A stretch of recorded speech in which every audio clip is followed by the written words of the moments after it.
this idea about focusing on the choices that we make every day, because every choice and decision takes us down a path. And if we're not careful, we can end up somewhere physically or even mentally where we really don't want to be. Or we can end up living by default or take the path of least resistance and abdicate all of our choices to other people. In this podcast, I want to touch on some of the lessons that I wish were taught in schools. They are life lessons that can have such a big impact on our happiness and sense of well-being, but often we're left to discover for ourselves. Welcome to Imprint, a podcast about creating a home and life you love. I'm Natalie Walton, an interior designer, stylist, and best-selling author focused on an holistic approach to homes. Each week, I'm sharing insights and interviews about the creative process to help you enhance both your interiors and well-being, as well as provide you with the tools and resources to make considered and sustainable choices with all that you create. Welcome to Imprint, episode 100. Wow. I never thought I would say episode 100. Thank you so much for making this possible and for your support and beautiful comments, reviews, and 5-star ratings. And also thank you to all of the guests who have shared their stories on the podcast too. To mark this special occasion, I thought I would share some of the biggest lessons I've learned on my journey since creating this podcast, because here's the truth about creating a podcast. It really forces you to dig deep and think about what you want to put out into the world, what you want to share, and what you want your imprint to be. So I thought I would start this episode just explaining why I called this podcast Imprint. In essence, I've always thought about imprint being, what's your mark going to be on this world? And I have my shop, Imprint House, and that very much is about wares for the home that have the maker's imprint on them. There's a sense of something being handmade and handcrafted. And also, within our own homes, that we leave our own imprint on our spaces, that our homes reflect who we are and the spaces that we create. But all of it started with my blog, Daily Imprint, and it was very much interviews with various creatives about their journeys and the mark that they wanted to create on this world. And as I was thinking about this question of why did I call it Imprint, I actually looked back at my notes for episode 1, which was released at the start of COVID. And it was interesting looking over these notes. And I'm going to be really honest, when I recorded that very first episode, I must have recorded it at least 20 times, if not more, because I was really struggling to find my voice. I tried to do it scripted, unscripted. And so I found these notes, and I haven't actually listened back over that episode because I just don't think I can. But I was reading over these notes and I thought, wow, actually, these are pretty good. I like what I wrote, and I feel that it's still very pertinent and it very much relates to what this podcast is about. So I hope that you will,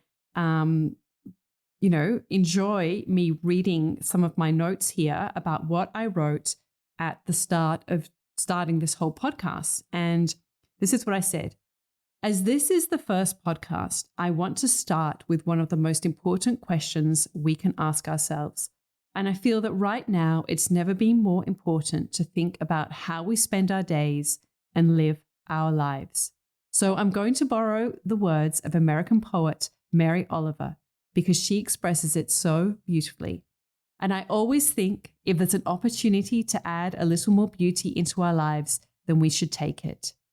This is what she wrote. Tell me, what is your plan to do with your one wild and precious life? This idea of how you're going to live your life informs every decision you make, from where you live and the type of home you create, to the work you choose, the decisions you make within your family, and it can also inform how you choose to engage with your local community and whether giving back is important to you. Now, I know that this might sound like some far off idea right now, but this idea about focusing on the choices that we make every day is important because every choice and decision takes us down a path. And if we're not careful, we can end up somewhere physically or even mentally where we really don't want to be. Or we can end up living by default or take the path of least resistance and abdicate all of our choices to other people, our parents, people at the school gate, even big business or government. In this podcast, I want to touch on some of the lessons that I wish were taught in schools. They are life lessons that can have such a big impact on our happiness and sense of well-being, but often we're left to discover for ourselves. So let's open up the conversation. So that's what I wrote in my notes for the first episode. And there are so many truths in that episode that still hold true. And while I couldn't listen back to that episode, everything that I say in it is what I believe. And in terms of the biggest lessons that I've learned, these still hold true. And so, one of them is that you get to choose how you respond to what happens to you in life. So it's easy to be in reactive mode and to let life happen to you, to fall down and maybe even point the finger or, begrudge someone else or whatever it is. But it is up to us to pick ourselves up and keep moving forward. And I really learned this idea in a very tangible sense when I was doing research for my book, This Is Home. And it comes from this idea that Viktor Frankl wrote about, who was in a prisoner of war camp, a concentration camp. And he said that you can choose your thoughts. Everything could have been stripped away from him, but his ability to choose what he thought and how he felt. And I've really learned this lesson over and over again. And it just keeps coming back to me that it is your thoughts that create your feelings. And the way that you feel about something will create the action that you take and consequently the results that you get in your life. So if you're feeling anxious, it's because you're choosing to focus on thoughts that make you feel that way. And the good news is that you can choose to think different thoughts. We can actually rewire our brains. And this is why journaling is so powerful, especially in the morning, because we're putting new thoughts, the ones we want to believe, in our mind. And it's why you shouldn't grab for your phone first thing or read an email or look at socials or whatever it is. Like that time is sacred time. That first thing in the morning, your first thoughts, you need to guard them in a very sacred kind of way. You really need to protect them and nurture them because they are the foundation for how you will feel for the rest of that day. And this is what I said in that first episode. If you want to create a home that feels good, then you can question your choices too. After all, you choose what you allow into your home, everything from the materials to the products, and dare I say, the energy. We choose how we manage our homes as well. So you need to think, do you want to create a place that embraces calm or chaos? And the way that you work that out is you need to take a look at how you live and what's really happening in your home. And of course, I understand that it's so easy to be seduced and swayed by what everyone else is doing, especially on social media. But again, ask yourself, what's most important for you and your family? And on a bigger scale, do you want to be part of a global solution or a global problem? So here are some simple ways you can think about the choices you can make within your home to create a little bit more calm. So first of all, as you walk through a room, can you pick up one thing on the way to another space to clear clutter? Secondly, can you encourage everyone to have a tidy up before meal times or before bedtimes, whatever works for you? And thirdly, can you lead by example? And that's a really big one. It's something that I focus on all the time. It's one thing to ask others in your home to do something, but are you actually leading by example? And that comes to your phone usage and so many other things as well, what you eat. And when it comes to consumerism, can you pause before buying something new and have a closer look in your cupboards and storage to see if you can use what you've already got? You'd be surprised at the amount of homes that I visit through my styling work. And when I ask people for certain objects, such as like a vase or a tea towel or a blanket or whatever it is, and they start to go through their cupboards and they say, oh yeah, I forgot all about this. Don't forget that you can also choose how you feel within your homes. You can choose which habits or behaviors serve you and your health and well-being as well, or don't. You know if you're looking at your screen too late or getting lost down a rabbit hole of negativity online. Instead, you can choose to focus on what makes you feel good. And if you want a great example, just watch young children or pets. They live completely in the moment. They're not worrying about yesterday or tomorrow. They're just focused on this moment right now. Because after all, this moment right now is actually the only one that we have. So if you want to feel good, or at least better, remember that you always have a choice in how you respond to the circumstances in your life. The second big idea and lesson that I have learned since, well, it's not just creating this podcast, but certainly over the past couple of years, is that your current challenge can also be your greatest opportunity. And I've spoken about this in the past in relation to COVID. And, I was looking at then there was like yoga studios that couldn't open and they switched online.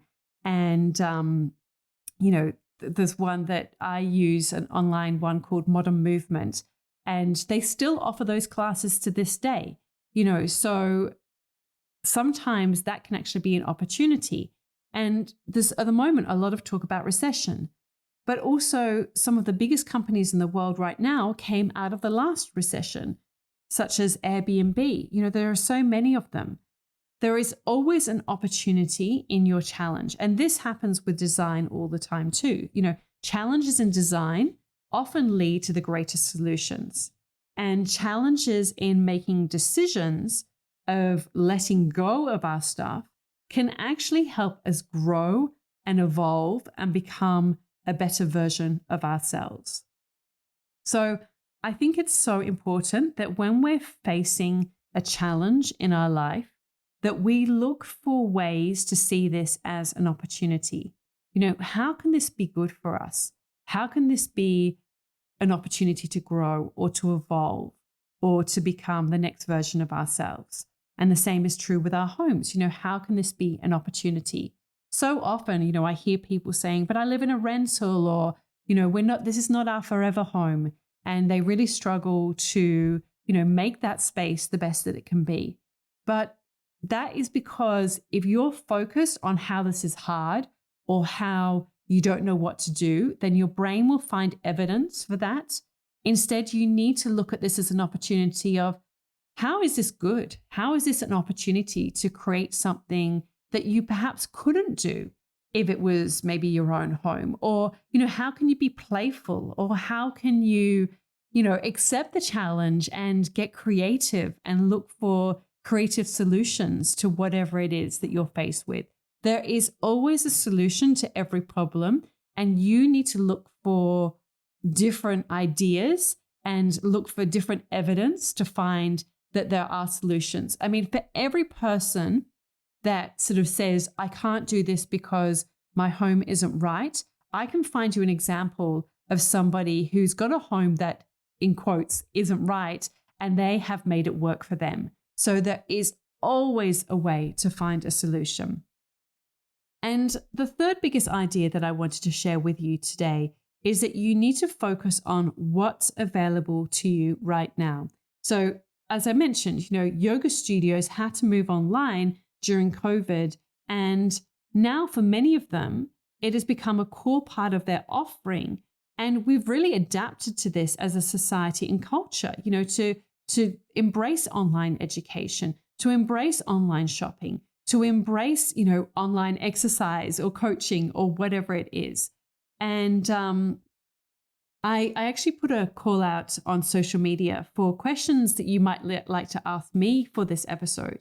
And this idea came up with one of the questions. So this was what somebody asked me. She said, long story short, I'm an architect from Sri Lanka and now working in a trailer manufacturing company as I couldn't find a job as an architect here.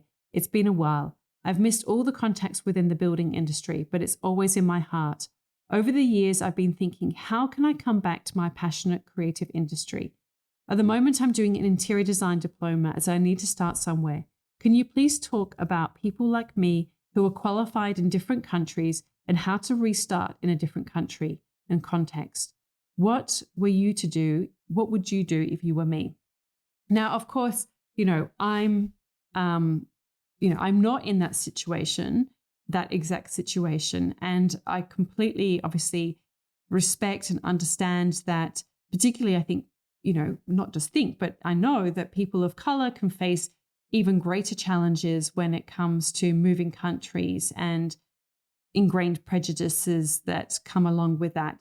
But as to the other elements of that, I mean, I did go from living in Australia, where I was working as a journalist when I was about 24 years old, and went to live in London. And I could not, for the life of me, get a job as a journalist. Basically, people were volunteering to do an internship for a year for free to get their foot into the door for magazines and newspapers. And I couldn't do that because I actually had an apartment back in Sydney, a very small apartment, my first, that I had a mortgage and I had to service those payments. So it just wasn't possible. But I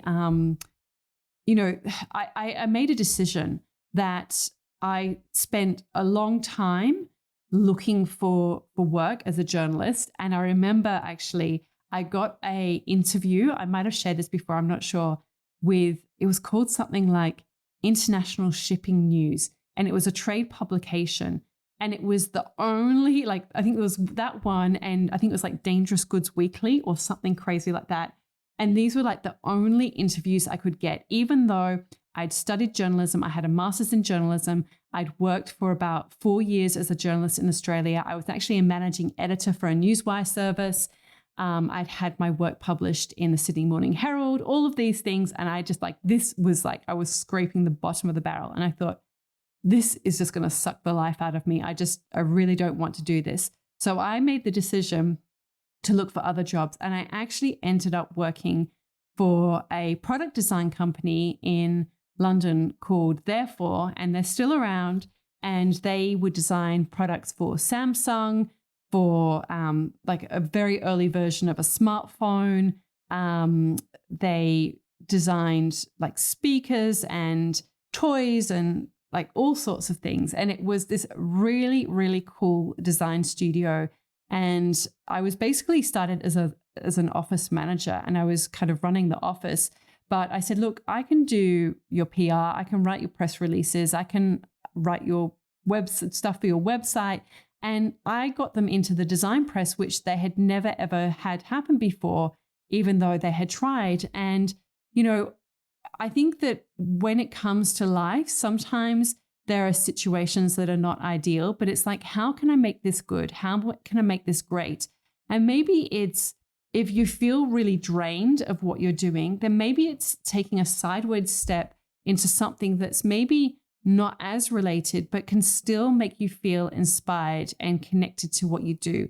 And, I think that people are always open if you sort of show initiative and say, look, I can do this for you, or I can do that for you, or maybe you can do projects on the side. Like if you obviously still have to pay the bills, can you do different type of architecture, or can you volunteer 1 day a week at another company, or take some leave and, do a week somewhere with someone? Often it's just getting your foot in the door, and that can be the hardest thing. But then once you do, you then have those connections and contacts to be able to move forward. So here are some of the other questions that I was asked. And some of these are much more kind of rapid fire, but I thought it might be fun to answer them for you today in this special 100th episode. So one of the questions related to work, and it was, what is your personal growth edge that you are currently working on?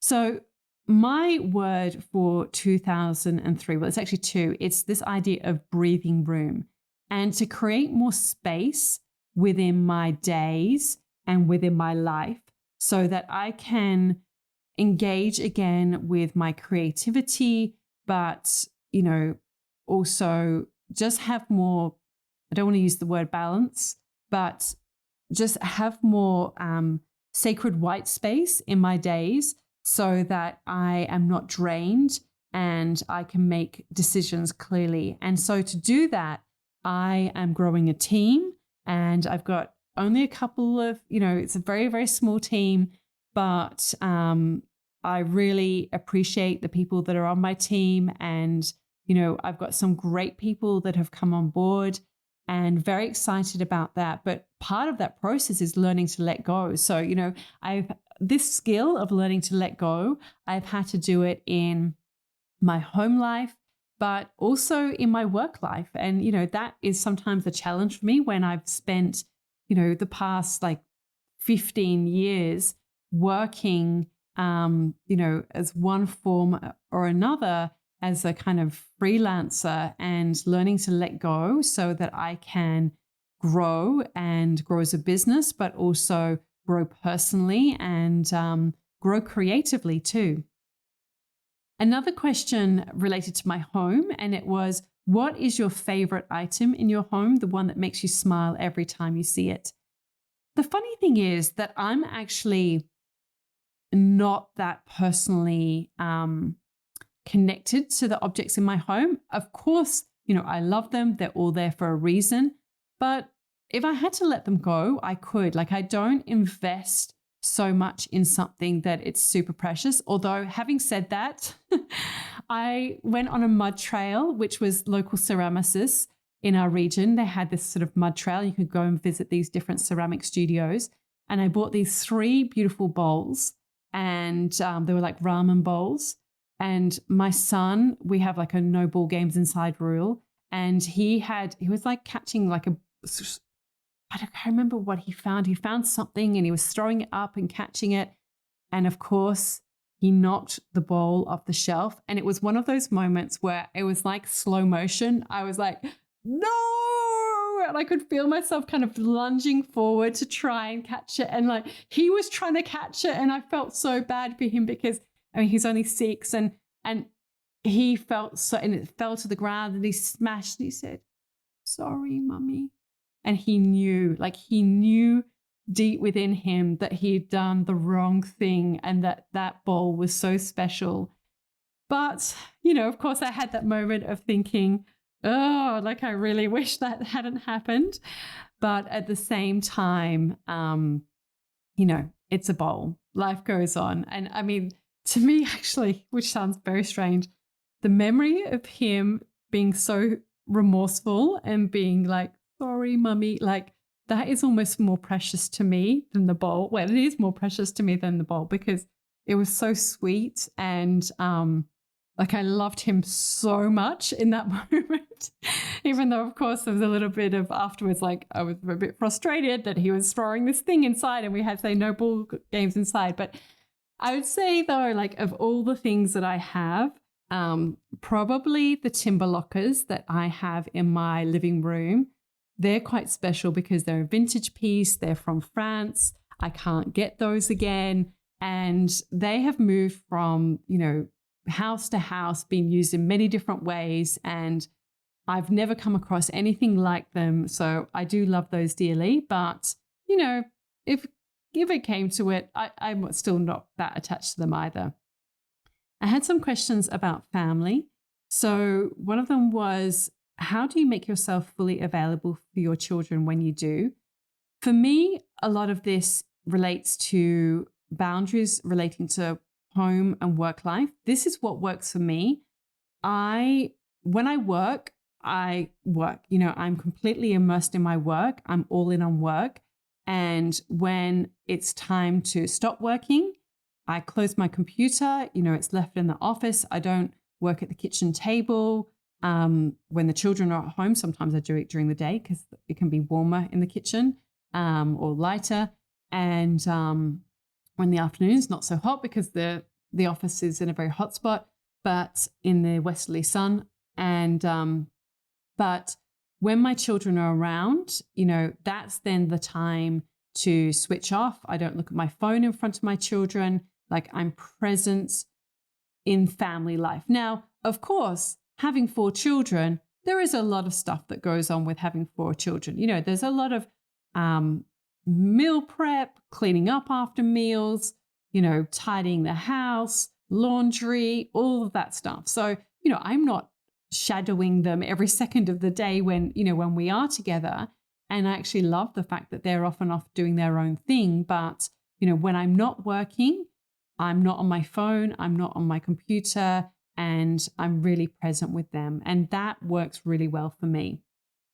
There were some questions about, will your children get phones?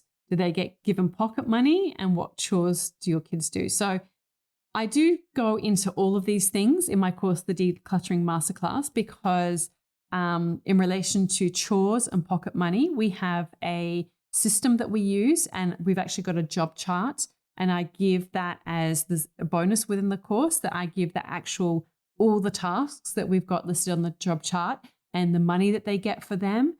And that is how, they earn their pocket money. Like my 6-year-old, he's earned over $358, I think it is. We get them to donate a certain amount to charity, and there's a whole system that we've got in there. So that's really important to us. Learning to save, learning to donate, and learning to earn money and know the value of money. And in relation to phones, I also touch upon that in the course. And currently, we did agree with my son, my eldest son, that he could have a phone when he turned 14. We kind of gave him one, but we didn't give him basically access to anything on it. It's been a bit of a source of contention because it's now like 6 months since his birthday and he basically hasn't been able to use the phone, which I know sounds pointless. Like, we didn't give him a SIM card, and it was that he could use certain things and then he broke it. It was an old phone and then he dropped it and so it's not working. But I do feel that we're going to revise that age to 15 with our other children. I just feel that even 14 is too young, and he is allowed to have some time on the laptop. He likes kind of doing 3D modeling and using programs like that. He watches YouTube videos about how to build drones and techie things like that. But he has to sit at the kitchen table or the dining table, which is kind of in our kitchen area. He's not allowed to use the computer in his bedroom. So this idea that, we can walk in, like we can always see him when we walk into the room. So it's very much, I think that's really important for us. And we've got very clear boundaries on that. So there was a question about creativity, and it was, as a creative, how do you nurture your creativity apart from work? Believe it or not, the answer that came to me when I first read that was actually meditation. The other morning, to give you an example, I was meditating. And so most mornings I meditate for about 20 minutes, sometimes about 15, but I set a timer for 20 minutes. So I do my wake up, do my yoga stretches, go for a walk. Do yoga. I mean, it sometimes changes the order of things, but do yoga, meditate, write in my journal, then go for a walk. And I was meditating, and after I finished meditating, it was like, I know what, because we had this issue with track lighting in our new headquarters, and the invoice that came through, like the quote came through, was very expensive, and it was just for the warehouse area. It's like, we don't really need to, have the most expensive lighting in there. And I said to my husband, I've got it. I've got the solution for what we should do for the lighting in the warehouse. And it was because I had created that sort of negative space, that creative blank space in my day through meditating. It actually helped me solve a creative problem. So I do think that, driving, walking, and research actually shows, these particularly things like walking. At the moment, my husband and I walk together, so I don't actually get the opportunity to think through problems like I used to. I used to use that time for problem solving, creative problem solving, and, just brainstorming in my own mind about things to do with our home, to do with our life, to do with our children, whatever it was. So I do find walking, and like I said, research shows that rhythm of walking, or it could be even running, it actually helps cognitively for you to create ideas. And so I used to do a lot of reading about how to write, and the best writers often are runners as well. Like I remember Stephen King said that I don't know if he still does run, but he had a book that he wrote about writing, and he said that for him, if he was stuck with an idea, he would go for a run. And I know lots of writers do that. Like if you get stuck for an idea, go for a walk or go for a run. It can be really helpful. And there was also a question about books. What's your next book? There was also a question about like, what are the main ideas behind each book? I mean, go to my website and you will find them. But in a nutshell, This Is Home is about what is it that makes a house a home? Like what are the essential ingredients? It's not how you design it, but what are the elements that makes a house a home? The second book still is about the slow home, and it's, how can we build in that pause into our daily lives so that we're more connected with our homes, we can live more sustainably and, enjoy our spaces and our lives more. The third book, Style, is all about the art of creating a beautiful home and, expressing yourself in your home. And Home by the Sea is about very much, about connecting to your community and your environment and your surrounds, and very much in the context of where I live in the Byron Bay region. But, these ideas can ignite inspiration for you wherever you live in the world. So what's your next book? Well, to be honest, I've actually been stalling on this a little bit because normally like I have a book ready to get up and go, and I have an idea simmering, and I do have some ideas simmering. But to be honest, this idea of having breathing space and breathing room for myself this year, I just feel like I need to give myself some time this coming year to have that, to just reconnect with myself and realign. And so I don't have any current plans just yet to do something.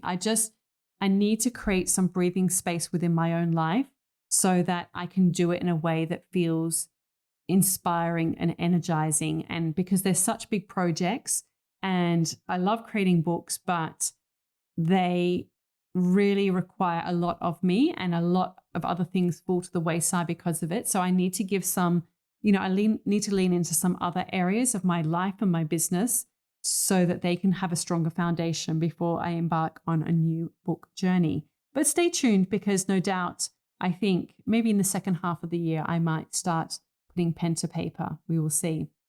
So just to recap on some of those ideas that I shared, some of these biggest lessons that I've learned is that number one, you get to choose what you think and feel. Remember that you are the designer or architect of your own life. Don't forget that. You get to choose the life that you create for yourself. The second is that your current challenge could also be your greatest opportunity. And just wanted to give a heads up that I have got a starter kit that I have created for you. If clutter is a challenge for you, or not having a sense of calm at home, then I've created a 7-day reset, and you can go to nataliewalton.com/starter kit to get your 7-day reset if you want to turn your challenge of clutter into an opportunity for yourself. And the third is to focus on what's available to you right now. So thank you once again for not only joining me today, but for your support of the podcast. It really does mean so much. I read every single review and I really appreciate them. And I wish I was able to respond to them, but there doesn't seem to be a facility to do that. But know that I am reading them, and I really enjoy when you connect with me in that way and you share on Instagram and I really appreciate you listening and sharing this podcast with those that you know will benefit from it. So thank you so much. And yeah, 100. I'm truly touched and honored. Thank you. And I'm Natalie Walton, and you have been listening to Imprint. All of the links and info for this episode are at nataliewalton.com/podcast. Don't forget to subscribe so that you can get a direct download of the latest episode. And I really appreciate when you take a minute to rate and review, as well as share the love with someone you know who might benefit from this episode, or on social media. If you'd like to access a range of free resources, come visit my website, nataliewalton.com. Thank you to Jaeger Media for producing this podcast. And I would also like to acknowledge the people of the Bundjalung Nation where it was recorded, and pay my respects to elders past, present, and emerging. I look forward to connecting again soon. I'm Natalie Walton, and you've been listening to Imprint.